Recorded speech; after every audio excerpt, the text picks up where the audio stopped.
O Amazonas é assim, ó. Dá uma olhadinha aí, ó.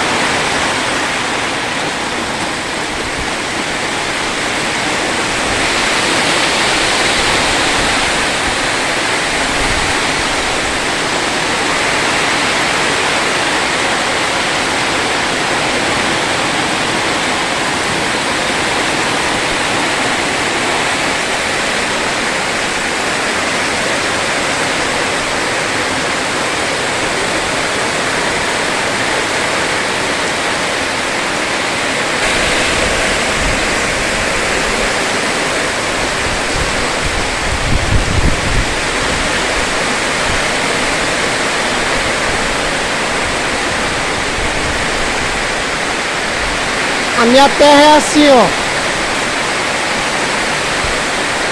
Abençoada por Deus.